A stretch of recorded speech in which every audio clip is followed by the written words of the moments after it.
Councilmember Palmisano.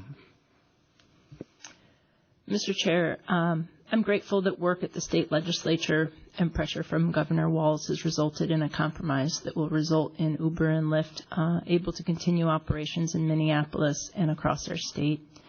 I should also start by saying I'm pleased that my colleagues are good with this end result.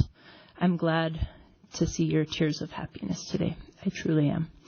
I think this is a very good result, though the process to get here was quite the wild ride.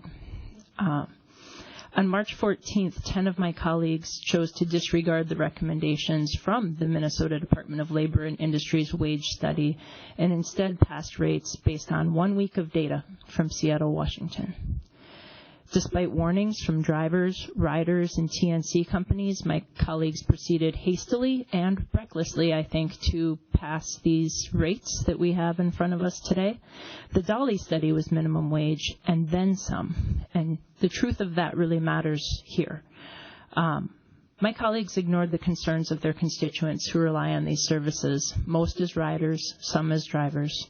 For many of these people, the absence of Uber and Lyft was not simply the absence of a convenient ride home after a night out.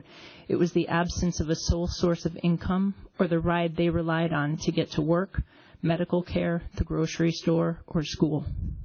So when I hear my colleagues claim victory, I need to call their bluff. This ordinance resulted in thousands of contacts from devastated, anxious residents, many of them low income or seniors or individuals with disabilities. It consumed so much of the time at the legislature that the session ended without a bonding bill. And that comes at a cost to all Minnesotans. And for Minneapolis, it means no funding needs throughout our city, like the Nicollet Avenue Bridge, like roof depot compensation, like things that have been very important and are written down as part of our legislative agenda. And it required the state legislature to intervene and save the city from the consequences of its own ordinance. Preemption is the price we're paying for poor policymaking by this body. The statewide rates result in a 14% raise for drivers.